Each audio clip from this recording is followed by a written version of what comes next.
About 70 miles southeast of Brussels is Henry Chapelle American Cemetery.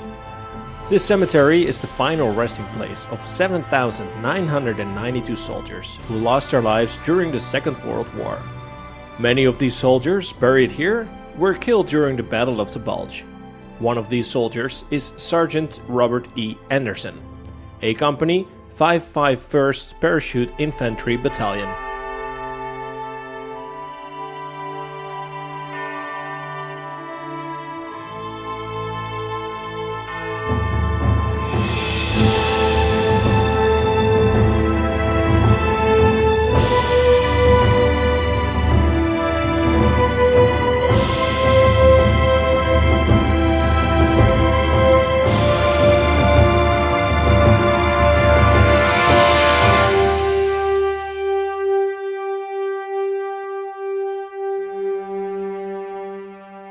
Bob Anderson was born on January 3rd, 1912.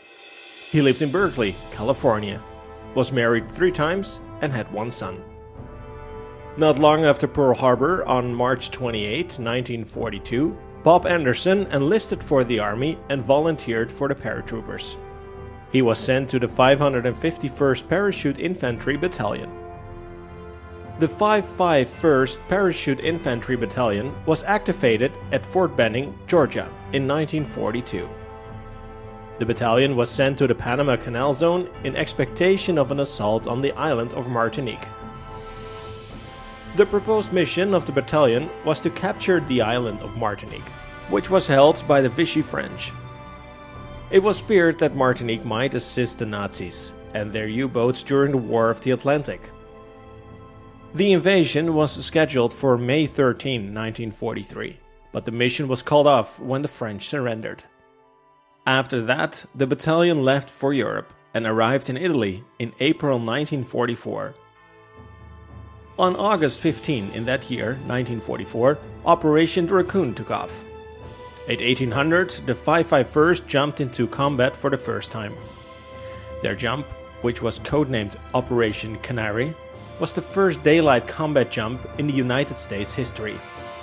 On August 29, the battalion liberated the city of Nice. Corporal Joe Ciccinelli remembered saving the life of Bob Anderson. Sergeant Bob was about to run into a small farmhouse occupied by 3 German soldiers. Joe grabbed him by the webbing of his belt and pulled him out of the doorway just as the building exploded. Joe forgot to mention that it was him who caused the explosion by throwing a grenade in the building. Bob Anderson got wounded on November 4th, 1944. In a letter home, he tells about it. "Well, sis, they finally nailed the great Anderson. Still can't understand how it could have possibly been me. Maybe I'm getting too old for this. Guess I'm slowing down, old girl. I got caught with my pants down on a patrol and Jerry tried to fill me full of 20mm slugs. But for all his trouble, all I got was a couple of fragments in my right thigh. I've always said if you stay at it long enough, you're going to get what you go after sooner or later. It happened on the 4th of this month, and I'm as good as new already. I am at the base hospital out of the combat area now. But I'll be going back in a couple of days, so you see it didn't amount to much. I see the lady here is cooking Java. The Red Cross lady, I'd better add, so I'll stop this and fight my way through the mob for a cup. Make way, here comes the great Anderson to the battle for a cup of Java. What a jackass I am. Wish I was home. With love and everything else you can think of. Your brother, Bob." On December 21, 1944, the battalion arrived in Stur, Belgium, with a strength of more than 800 officers and enlisted men. The battalion was first attached to the 30th Infantry Division and reinforced the 30th Infantry Division's position around Stur.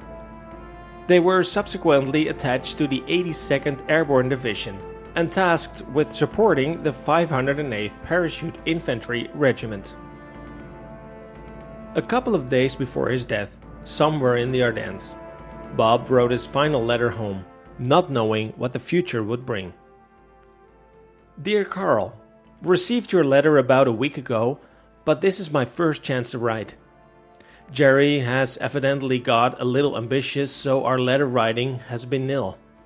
I'm up in Belgium at it again, and I'm trying to write this sitting on a stump, and it's so damn cold. It's almost impossible.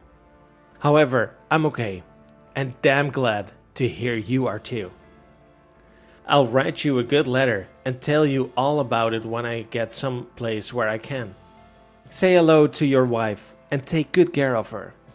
Now that I have your address, I'll write you once in a while. Christmas was just another day here, and sure we would have liked to be home for a hot meal and a drink, but I'll make up for it when I do get home. Well, Carl, I got to finish digging in. What a life. I'll be seeing you, old boy. Your brother, Bob.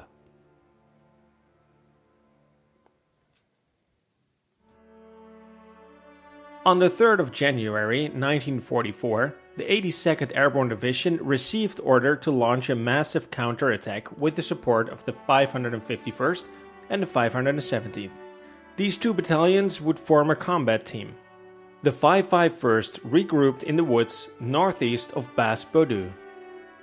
Their objective was Terremont. When the attack started and the battalion was crossing the open field, the Germans opened fire, and A Company got stuck in German crossfire. The fields were covered with dead and wounded soldiers, and the snow turned red from the blood. It was here where Sgt Bob Anderson was killed in action on his birthday. He turned 33 years old. Lieutenant Dick Durkee about what happened. On the 3rd of January, the push started. As we crossed the line of departure, the weather was cloudy and very cold, and it looked like snow. Our first objective was Terrier Wester, which we took and captured 2 snipers left here to delay us. We pushed forward, and soon things were getting bad. I went forward and found a 3rd platoon halted by some German snipers. I then took a bar and with the aid of Sgt Anderson crawled around the right flank and killed one of the snipers, and the other got away. Sgt Anderson was killed then. He was a former coal miner and was a very popular man in the company. I asked him if he was hit bad, and he raised his hand in a sort of salute that seemed to say, "I'm okay." And then he died. Sgt Anderson wasn't a coal miner, as Lieutenant Durkee stated, but he sure was popular in his company.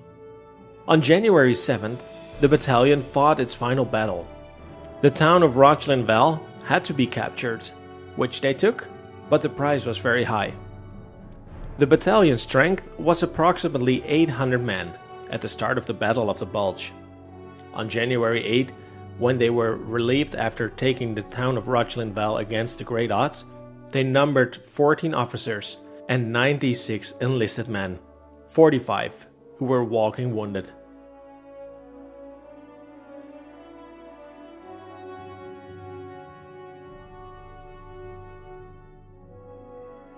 O God, Commander of all men, we stand before Thee asking for Thy help in execution of the many tasks which confront us.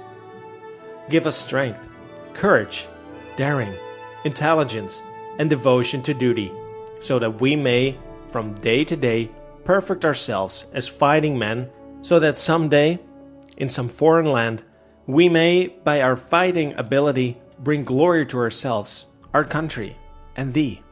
And O God, if the price we must pay for eternal freedom of man great, give us strength, so that we will not hesitate to sacrifice ourselves for a cause so sacred. All of this we ask in Thy name.